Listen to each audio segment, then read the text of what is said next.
Hi, everybody. Welcome back to Punching Back with George Papadopoulos. What an incredible show we have today.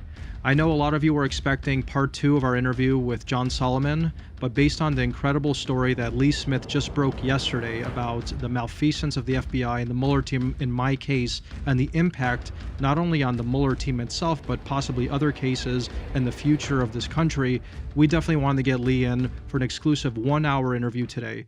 It was a fascinating interview. Lee, whenever he's on TV, you probably have seen him a million times. He's on there for 2 to 3 minutes. He doesn't get a chance to really elaborate on so many of his findings. And I wanted to make sure when I brought him on today that he had an opportunity to talk and to really get into the details of this story that he just broke. He actually even turned the tide on me. He asked me questions, something I wasn't expecting, but it was very pleasant and great that he didn't know some things about my story. So we had this very interesting exchange that I think our viewers will really appreciate. So I hope everybody enjoys the Lee Smith interview, and I hope you tune in to hear our John Solomon interview.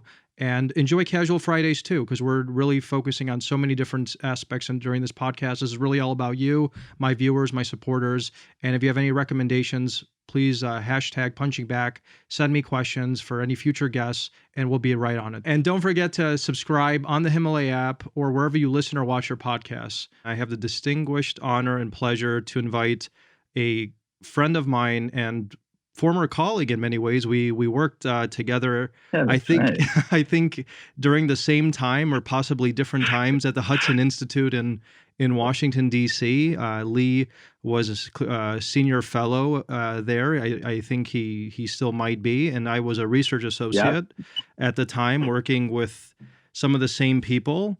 And it's our lives have come back into the mix for a completely different reason, and that reason is because Lee is one of the most prominent journalists out there focusing on the real story behind Spygate, the Russia probe, and the Ukraine investigations, and he has an incredible new book out called Lee. What the topic, the title of your book?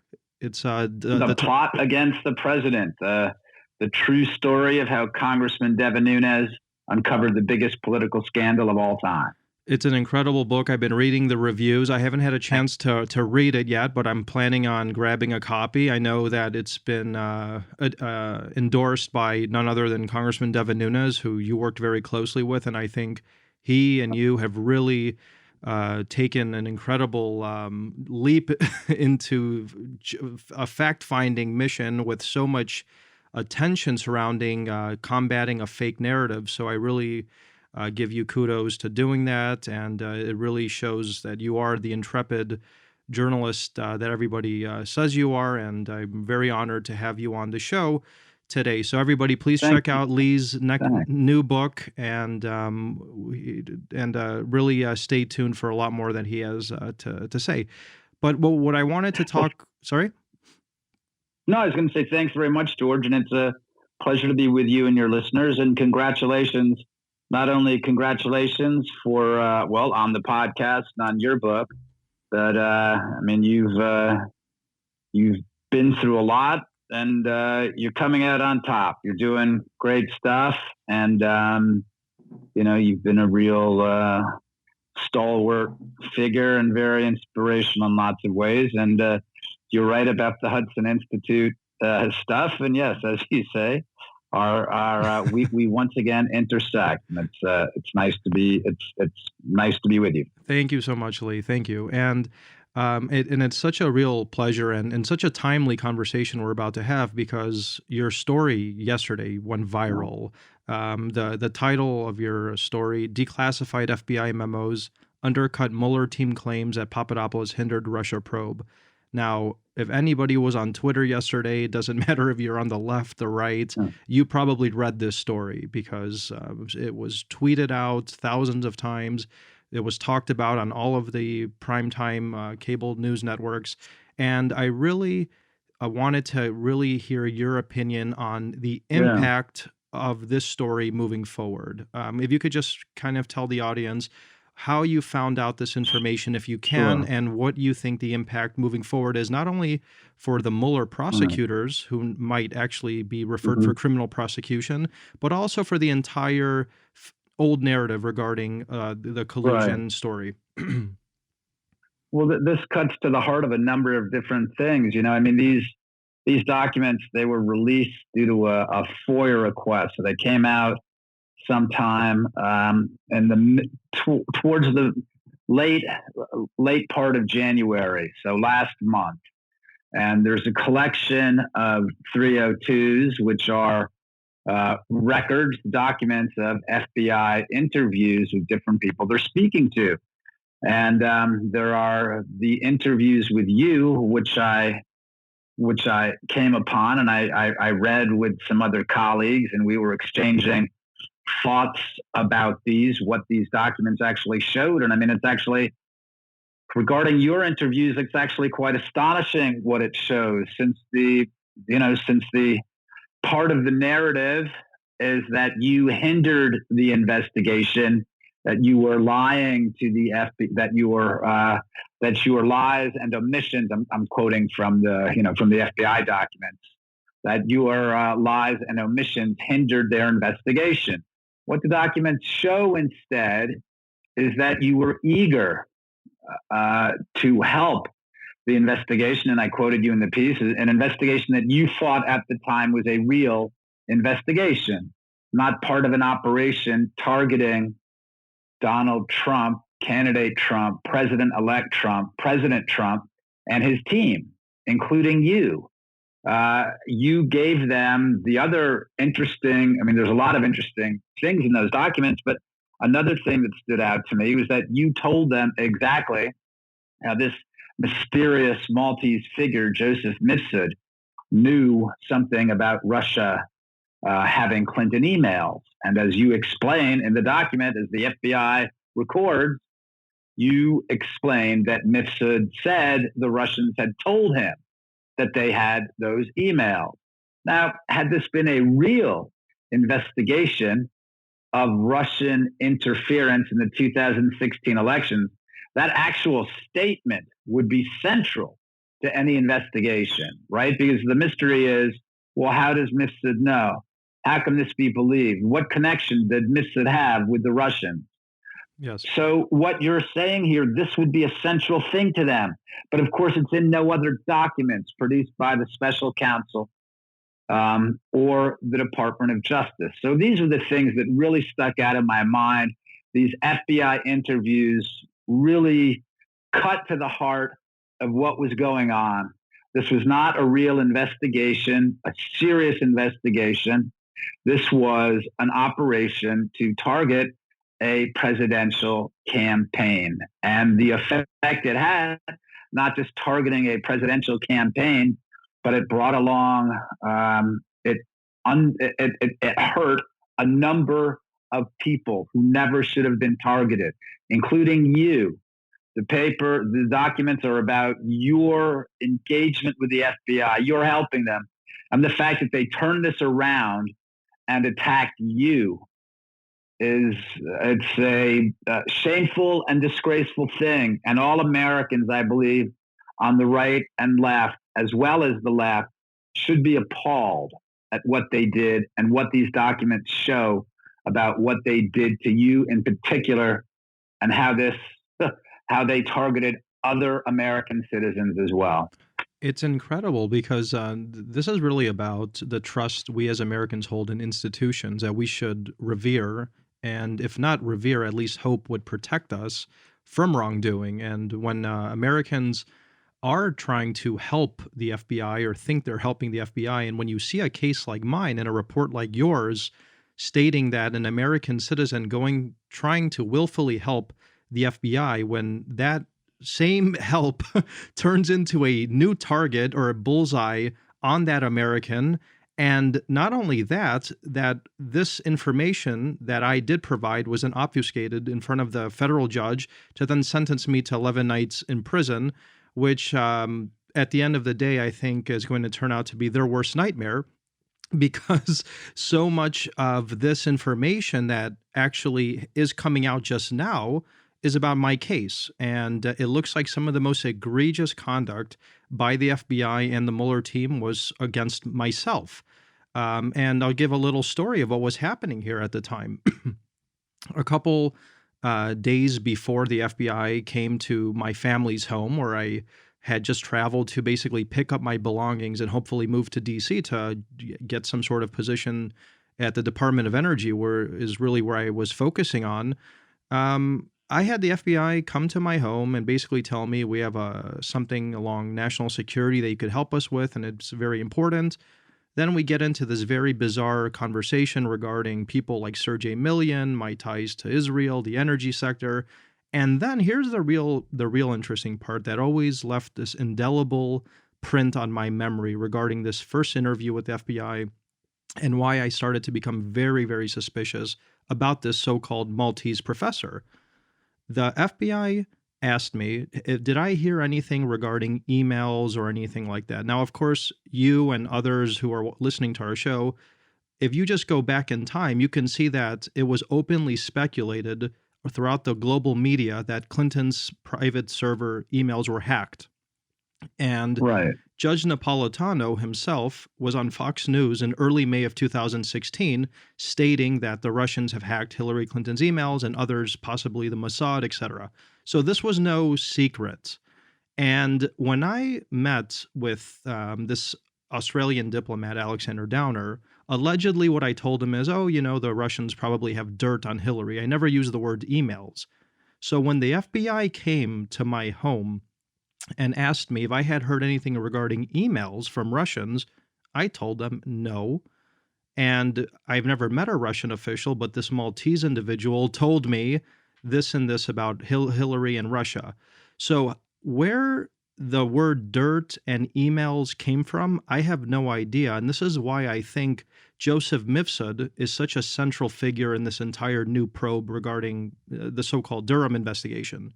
We can't forget that Joseph Mifsud was the only individual who ever used the word emails to me, and I never shared that information with anybody outside of my own mind. So how could the FBI know to ask me direct questions regarding that conversation with Joseph Mifsud? Right. That's the first thing. And the second thing that people might know, might have forgotten, because I understand we're in this incredible news cycle over the last 3 months, when John Durham and Attorney General Barr traveled to Italy 3 months ago to meet with Italian intelligence officials and even the Prime Minister himself in Italy, the day or week after that meeting ended, Durham's probe evolved into a criminal matter. Do you have any insight into the direction or where this investigation might be going now that it actually has become criminal in nature? And since Joseph Mifsud was the topic of this report that you wrote, if you have any insights into him. We have an important indication that's public, and which is after the Inspector General's report was released in December, and John Durham, the U.S. attorney, who is investigating the investigators, when John Durham pushed back and said, he went public and said, look, we disagree with the IG's finding that the investigation was properly predicated, right? And we know how the investigation started, or what the FBI claims. It started with your case, right? So clearly then, this is a matter of urgent concern, and one of the central issues, I imagine, that Mr. Durham is investigating. If they say this investigation was not properly predicated, the investigation that supposedly started when Alexander Downer passed on information to American authorities about what you had allegedly said that was sourced to Joseph Mifsud, again, that's their claim. This is what the investigation will be looking into, your case. I think you're right. It's a central part of it. Yes, there were some hidden gems over the last month or so, even from Natasha Bertrand from, I think she's a reporter at Politico, and she's a pundit on MSNBC. So I was actually quite shocked to see that she would publish a very interesting little golden nugget about what Durham has been up to over the last couple months. And she posted a story that Durham had interviewed two U.S. intel officers at the U.S. Embassy in London who had reached out to me in early May of 2016, just days before Alexander Downer decided that he wanted to invite me for drinks. So we understand that Horowitz was only looking really into the FBI. He couldn't really subpoena people. He couldn't force testimony. He couldn't convene a grand jury. So I was actually shocked that he was actually even able to get to any of the facts that he was able to without those superpowers that a federal prosecutor can have. But Durham doesn't really look like he's focusing so much on the FBI, but he's focusing more so on foreign intel, foreign governments. We now know also that Alexander Downer has been interviewed by John Durham just 3 months ago. So what difference do you see in terms of the investigation from Horowitz versus Durham? Can you explain that to our viewers? How do you see these two investigations? Sure. The similarities and the differences. Yeah.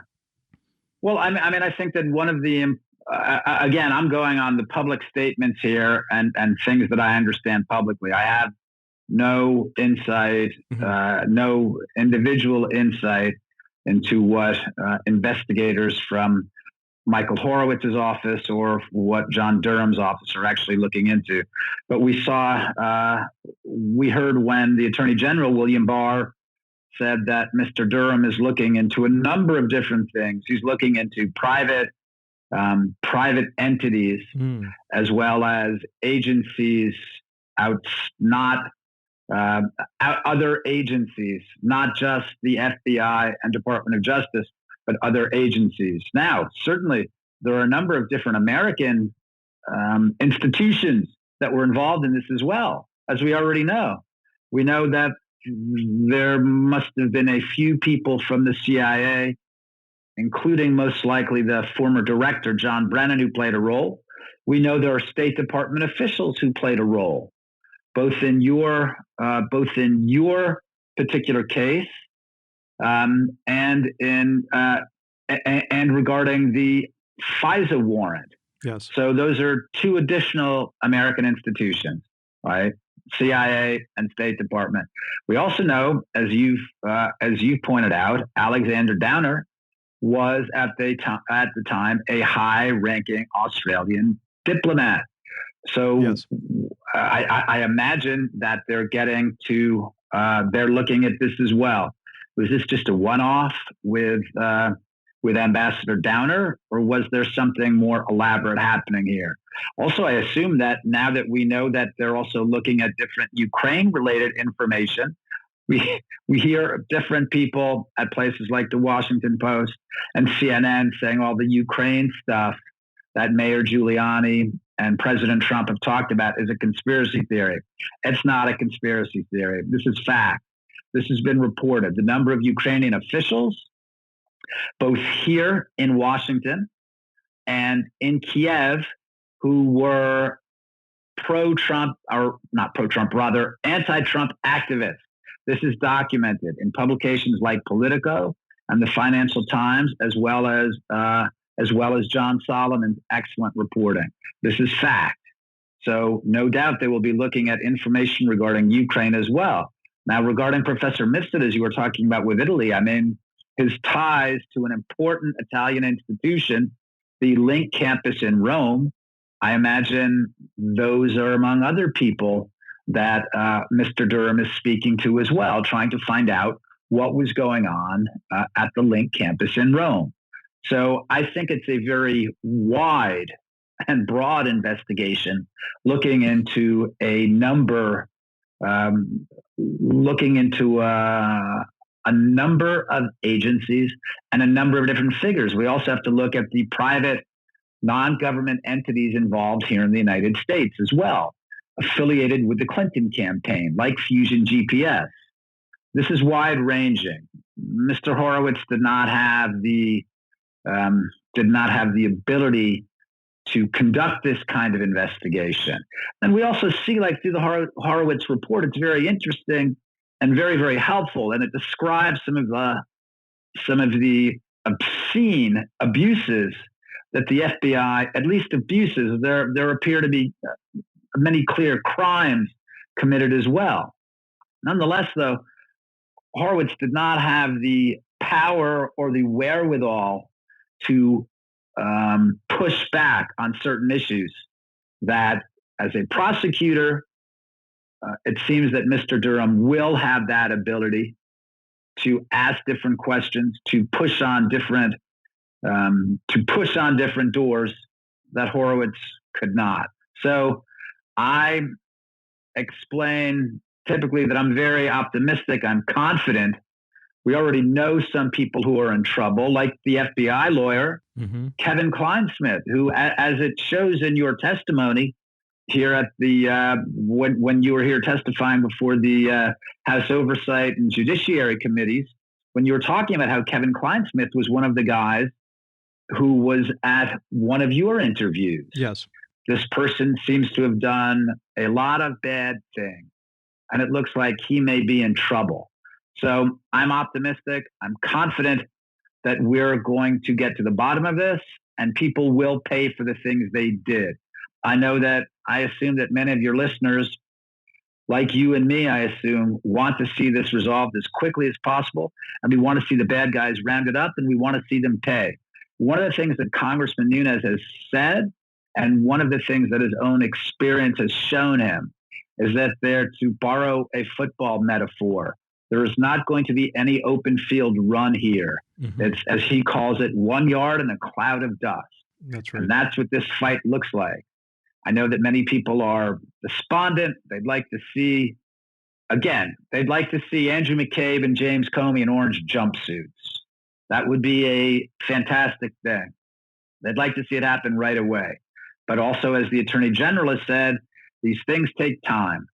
So I'm optimistic, while also recognizing no one is going to have immediate satisfaction for what the FBI and DOJ and other agencies did to you, Michael Flynn, Carter Page, and other members of the Trump team who were in the middle of this in different ways, like Michael Caputo, yes, who was forced to spend hundreds of thousands of dollars on legal defense.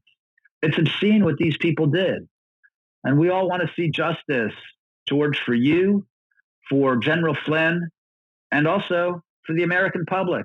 These guys messed with the foundations, not just of our legal system, but they messed with our mores, our traditions. It's a terrible scandal.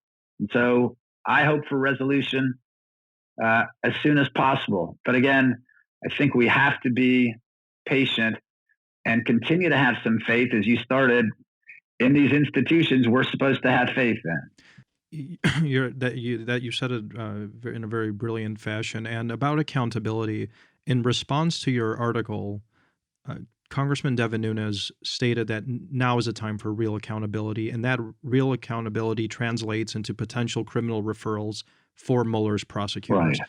That actually left me dumbfounded in a very happy way, because I wasn't expecting. Good, yeah. I wasn't expecting a high-ranking congressman to actually state that we're looking to criminally refer these same prosecutors who did target myself, General Flynn, and others, and did eviscerate the trust that we hold in these institutions. So practically, what does Congressman Nunes mean by referring prosecutors for criminal prosecution themselves? Can you elaborate on that a bit, what Congressman Nunes was actually talking about? A little bit, yeah. I mean, you may remember, and your listeners may remember, I believe it was April 2019, when I believe I have the date wrong, date correct. Forgive me if I'm mistaking it. But when they wrote criminal referrals, they sent 8 criminal referrals to the Department of Justice that came out of their investigation. Right. Of the FBI and DOJ investigators, right? The FISA abuse investigation. So they sent those to the Department of Justice. And I believe that this must be along the same lines, that they will again, Congressman Nunes has said a little bit about what they refer to. There's some things like it appears there are leaks of classified information. It appears that there are people who lied before Congress.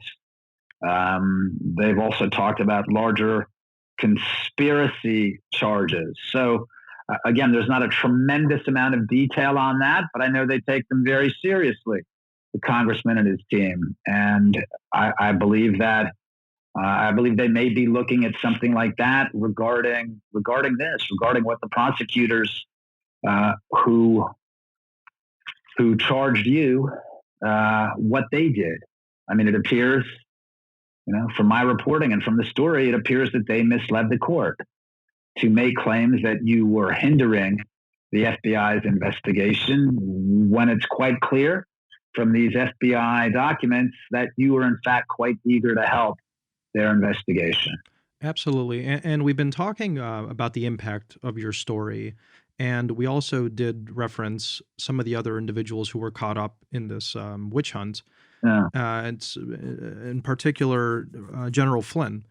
How does the credibility of these prosecutors now affect both General Flynn's attempt to withdraw his guilty plea and Roger Stone, I guess, trying to get a retrial? Do you think that this impacts their cases directly, or is this particularly my case only? I certainly hope it does. I mean, Sidney Powell is General Flynn's lawyer. She has certainly outlined. I mean, she's detailed the abuses of that prosecutorial team over there, handling another Mueller case.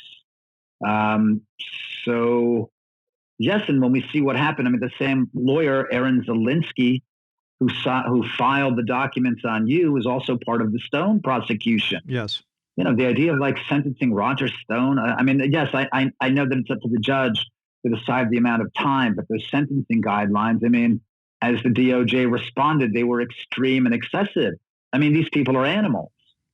I think it shocked a lot of Americans. I think even the left was quite shocked, whether they wanted people like Roger Stone to face jail time or not. When you're looking at 9 years for a pretty arbitrary charge like lying, which I think 80% of all cases in the United States go to probation directly, unless you have a political target on your back like we did. When I saw the 9 years, I think really did shock the conscience of all of America, quite frankly. And I don't think what the president has been saying regarding the injustice here should warrant any scrutiny on his behalf, because I know they're trying to play now that that the president is weaponizing the DOJ, and they're trying to make this argument that now that the president has been acquitted, he's going to act more aggressive and weaponize the DOJ to go after his political opponents. And that's exactly what narrative we do not want to come out, because it's fake. And that's not what's happening here. The president was acquitted through the constitutional process of the impeachment. He was acquitted, and because he is now fighting back and just opining about the sentencing regarding Roger Stone, they're saying that he's interfering in to try and get his friends out of jail or prison. So that's something, Lee, that I really worry about moving forward, and I'll tell you why. Because as the Durham probe ramps up, and as some of these individuals are referred for prosecution by Congressman Devin Nunes and the DOJ itself, and we now know that Case Agent 1 looks like he's going to be referred for prosecution, I am worried that, and even the McCabe story, where they stated that if McCabe went to trial based on the president's tweets, he would face an unfair trial, etc. How do you think the president can remove himself in a strategic way from being viewed as somebody who could potentially interfere in the future trials of these very bad individuals, including potentially Brennan, Case Agent 1, Kevin Kleinsmith, and others? Because that seems to be the new narrative that the media is trying to establish, and I think the president should not fall into a trap. So what's your advice on that? Well, I see it a little differently than a lot of people. I mean, first of all, one of the things I see the recent impeachment that we just went through, I see that as part of a part of a countermeasure, right? If we look at the different people who were involved in that, again, we have rogue intelligence officials, we have Democratic operatives, and we have the press, right? They're running the same essential campaign as the collusion nonsense, right? Yes. I think one of the reasons that we saw that, and one of the reasons it was pushed with such ardor, is that it's part of a pushback. They were already pushing back against the Horowitz report, and more importantly, against the Durham investigation, right? Imagine how this is going to look. Yes. If there are indictments that come down, assuming there will be indictments that come down, we're going to be talking about Obama's DOJ and FBI, yes. right? Those are very bad optics for the Democratic Party, never mind the intelligence agencies, right? That's a big problem. So a lot of what we're seeing now, as you've described it, is the narrative that they're running, the narrative that they're pushing. You're talking about the president on Twitter, but we have to remember people like John Brennan, James Comey, have very active social media presences. McCabe, James Baker, others are on CNN and NBC. This is part of their counter campaign, right? Their high visibility on TV is affording them a platform to fight before the fact any indictments, right? Because what it will look like then, no matter what the president says, the fact that these guys are on TV and they're making their case, part of their case is going to be, the president's just going after his political enemies. Yes. All I do is I'm John Brennan. I'm an honest broker. I get on TV on NBC or I tweet that Donald Trump is a bad guy and he wants to come after me. So he's weaponized his DOJ to come after decent, patriotic Americans like me, John Brennan, like me, James Comey, like me, Andrew McCabe. So for me, that's the centerpiece of the problem right there. The way that I see the president's social media presence is quite the reverse. I think that the president expressed over that Roger Stone sentencing memorandum, those guidelines, he expressed a natural feelings of the American public who thought that who believed rightly that these prosecutors are still going after Trump allies and associates as part of a political operation. And the president said, what the heck is going on here? Because as far as Republican, conservative, right-wing media goes, however you want to put it, there's very little going on. There's Fox News and there's President Donald Trump's Twitter feed. Now, there are important smaller venues, but they don't have the same sort of power as Washington Post, New York Times, CNN, NBC, right? That's a lot of coverage. Yes. We're talking about, if you look at the other publications, we're talking about 90% of the press. Big guns for conservative media is Fox News. So I think it's essential that the president is out there saying that sort of thing. I can understand why the attorney general says, you're making my life harder. And even President Trump said as much, said, yeah, I know, I'm making his life harder. But you know what? Unfortunately, that's the environment we live in now. And it's not the fault of President Trump for making it so. It's not the fault of the attorney general for making it so. It's the bad guys, the same people who framed you and set you up. It's the same people who set up General Flynn. Those are the guys who revised the rules. They're the ones who created this horrible, paranoid, conspiratorial environment. They inserted this collusion nonsense, this conspiracy theory into the press, into the public sphere. So the question is, how do we, in the environment they shaped, how do we shape an environment to counter that? In that context, I think the president's Twitter feed is really, really important. Again, I understand why the attorney general says it's not helpful. I'm sure he's correct. The president agrees with him. But it's a good thing to have the president out there expressing the feelings of the American public who feel the same thing. They screwed Roger Stone. They screwed George Papadopoulos. They screwed Michael Flynn. Why won't someone stand up for these guys? Well, that's what the president is doing. That's exactly what he's doing, and I couldn't have said it better myself, and I think you speak for the majority of Americans out there who think the same exact way. I guess if I can ask you one question, though, I mean, George, if that's okay, like, I mean, did they?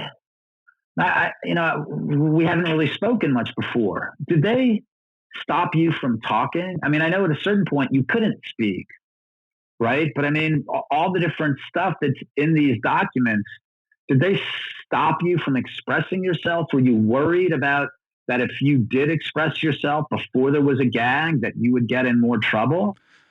Anybody, and thanks a lot for that question too, Lee. That anybody who goes through this horrendous process, something you're advised by your legal team is just don't talk, don't go out there, don't try and influence any opinion about yourself, and just let the process take on it, take on its take it go on, let the process just continue.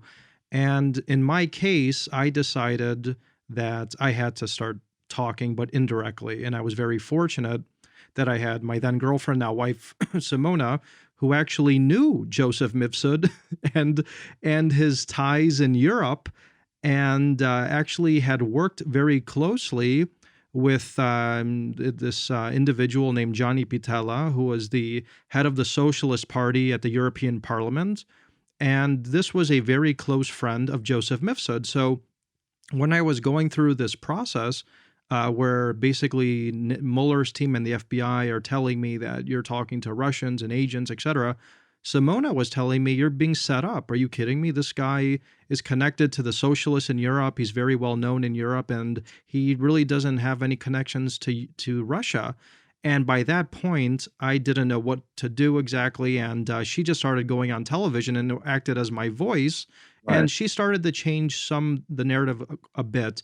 And after I was sentenced, then I just finally decided that the gag is out, the joke is over. It's time for me to start talking, and that changed a lot of people's perceptions on really what was going on. But it's really, like you stated, about the power of the media, having a platform and using it, because if you don't, you will be forgotten. People will talk about you that have no idea who you are. A narrative will evolve around you, and then you'll be sucked into this dark space that you can't really get out of. And so I, just like the president and others, decided to go on offense, and I wouldn't have changed a thing. But certainly it was a very risky move on my behalf, but the stakes were just way too high to remain silent at that time. Right.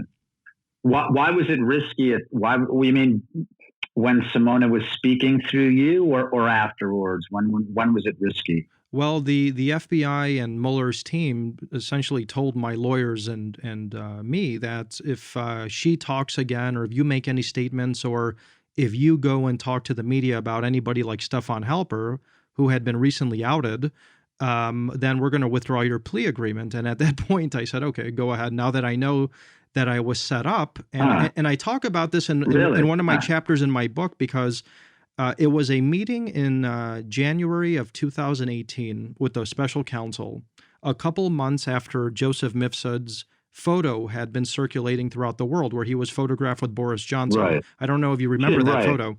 And of course I do. Sure. And I'll give a little a personal little story here. Super Russian spy Joseph Mifsud compromised the future prime minister of the United Kingdom. Exactly. Who can forget that?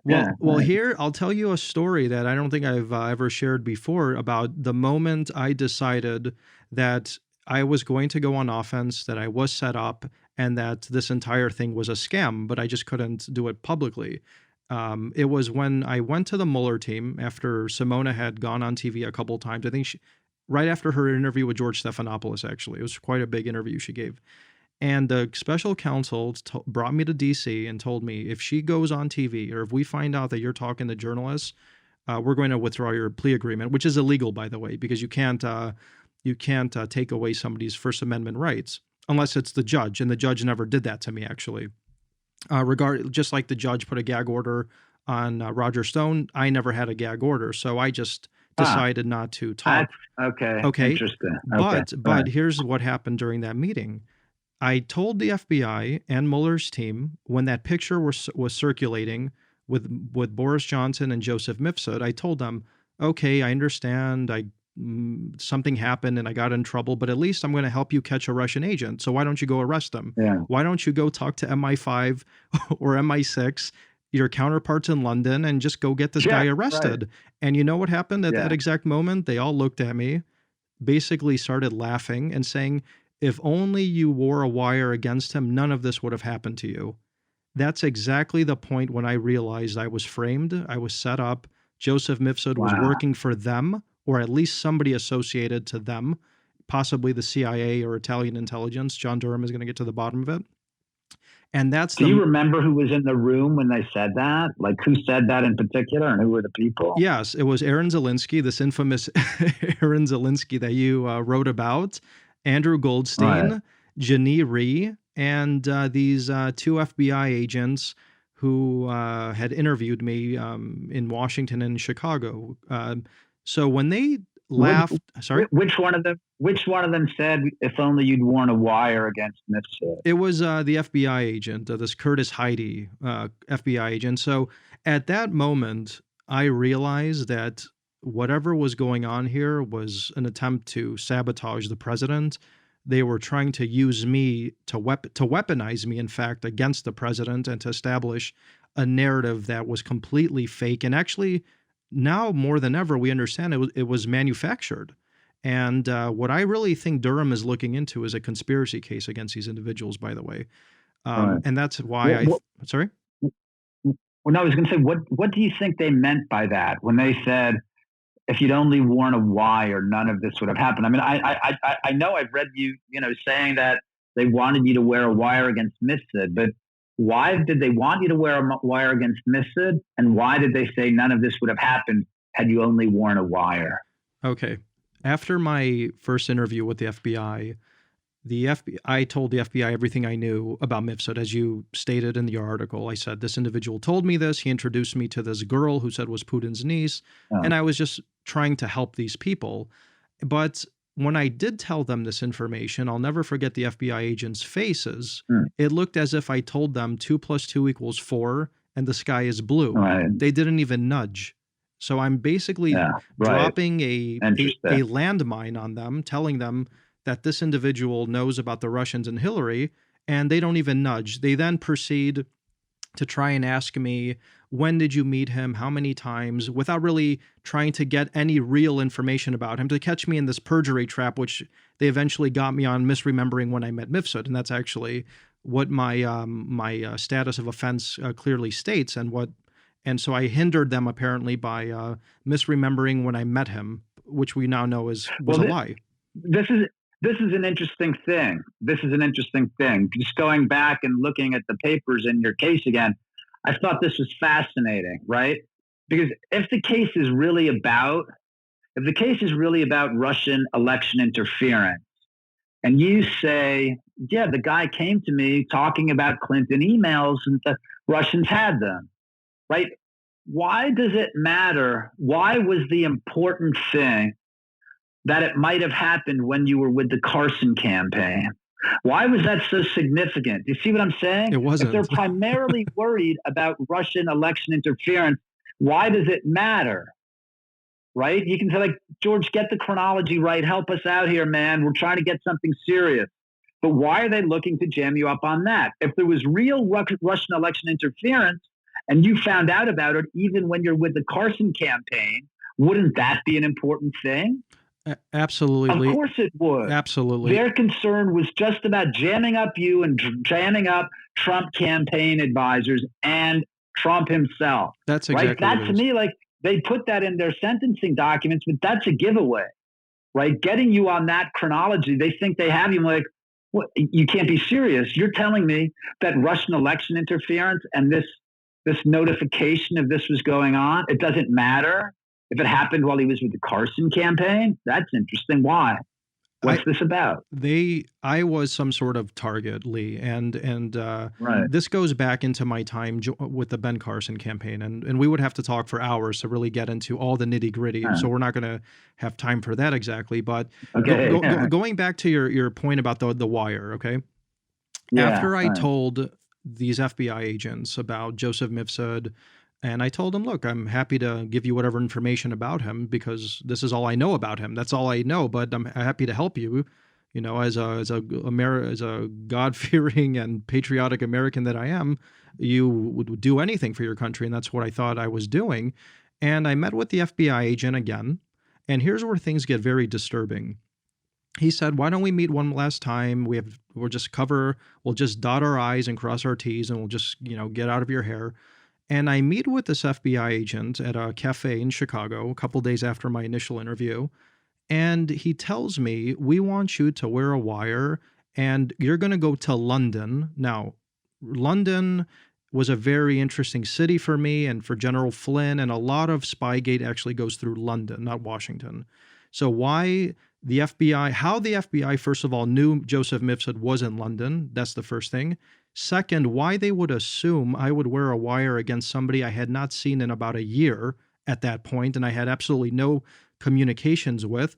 And the third, given what we know now about Joseph Mifsud's connections to the Italian intelligence services and other friendlies, what would me wearing a wire provide to the FBI or the Comey team or even Mueller's team moving forward except to entrap me? We know now that the entire case around me was an attempt to entrap me, to trip me up. And I really think that part of me wearing a wire to go talk to an operative, maybe not of the FBI, but somebody that the FBI knew of, was an attempt to squeeze me and to frame me even more than they tried to. Because what happened after I refused to wear the wire, the FBI told me, "We know everything about you. We've heard you on the phone. We know all about what you're doing with the Israelis." They even mentioned that, which I thought was incredibly bizarre. "And you're lucky the Israelis are allies, or else we would bust you." Now think about what I just said here. I've never taken a penny from a foreign government. I was a think tank analyst, just like you are or were. We clearly deal with foreign governments just from a scholarly point of view, and as a foreign policy advisor to presidential campaigns, which I was part of too. Obviously, you're going to be meeting with various foreign governments, including, in my case, the Japanese, the Israelis, the Greeks, the Egyptians. Now, why the Israeli element was brought up not only during my first interview with the FBI, but after I refused to wear a wire against Joseph Mifsud as some sort of manner to threaten me, that's something that has yet to be clearly understood, not only for myself, but anybody. And I think moving forward, as we look into some of these foreign governments that might have been involved or not involved in this probe, we might be surprised with some of these other countries that have not been brought up yet, including Israel. I don't think Israel was acting in bad faith or that there was anything wrong. But if you do look through my congressional testimony under oath, I do say exactly what I just told you. The FBI were threatening me essentially because I knew Israeli officials. Why the threats? Why did the threats come right after I refused to wear a wire against Joseph Mifsud? That's one point. And the second point is about Joseph Mifsud. He was traveling to Washington, D.C. 2 weeks after I told the FBI about what he told me. And the FBI says that I hindered their ability to question him or to detain him. I don't know what else I possibly could have done. No, I know. I make that point in the article. You told them, hey, the guy's going to be in Washington, D.C. So there are two possibilities here, right? I mean, either you actually led the FBI to Joseph Mifsud. That's one possibility. The only other possibility is that they knew already that Joseph Mifsud was going to be in Washington, D.C., right? So, I mean, but the proof is there. You were looking to help them. So either you basically pointed him out or they already knew it.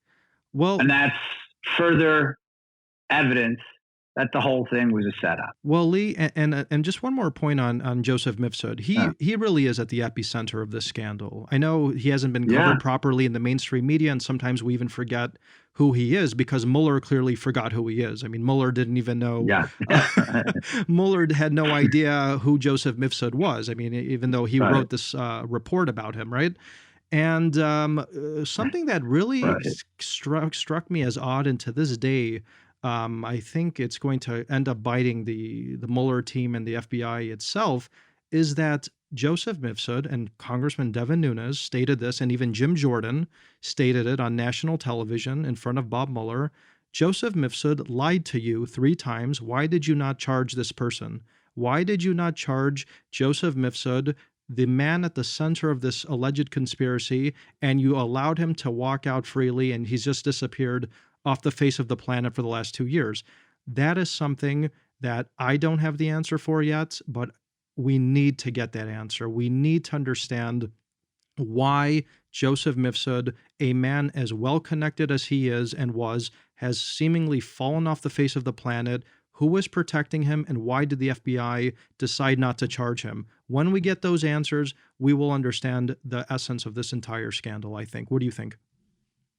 I think that's a very good point. Right. They put him in the middle of the whole thing, right? I mean, this is when they say, this is when the Crossfire Hurricane investigation opened. It has to go back. Person 0 is Joseph Mifsud, because he's the one who supposedly knows about Clinton's emails in possession of the Russians are in possession of Clinton emails, right? So you're right. He's the epicenter. And once we have more detail on him, and once we figure out why the FBI let Mifsud walk away February 11th, and then they said they could never find him again, that's going to answer a lot of very important questions, as you point out. I think you're absolutely right. And Lee, the last thing I'll say on this is Joseph Mifsud, after I told the FBI what I did about him, wasn't living in Sudan. He wasn't living in Pakistan. Right. He wasn't hiding out in a compound in Pakistan. He was living openly in Mayfair in London. Right. He's right. He's going back and forth between London and Italy. What do we know about Rome? That Rome is blanketed with the paparazzi, right? You can almost imagine that there must be, I bet there are paparazzi. I bet there's a collection of Joseph Mifsud in hiding photographs. There must be thousands of them that never went out into the public. Right. Oh. Joseph Mifsud was not hiding underground. He was in Europe.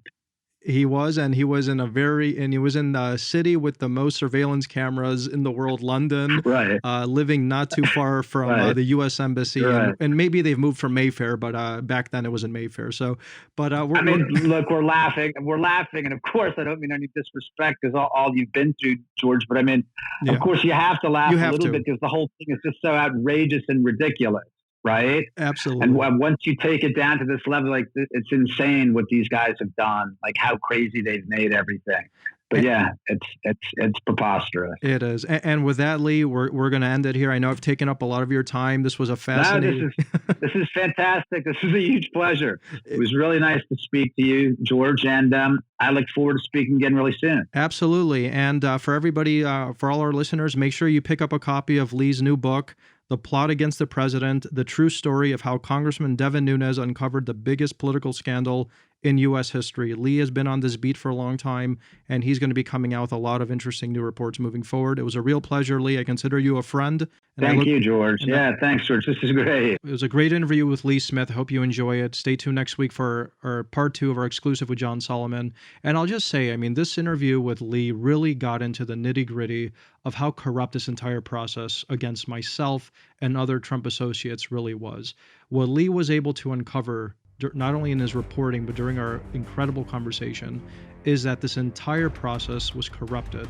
Not only was I sent to prison for 11 nights for allegedly hindering an investigation, according to Mueller's prosecutors, what Lee was able to uncover for the first time ever is that the FBI itself did not recognize that I hindered their investigation. There was another reason that they wanted to send me to prison. They wanted to make some sort of bizarre example out of me. Lee got to the bottom of it, and he just exposed a deep web of corruption that I hope never happens again in this great country of ours. As always, make sure you subscribe to Punching Back with George Papadopoulos on the Himalaya app or wherever you listen or watch your podcasts.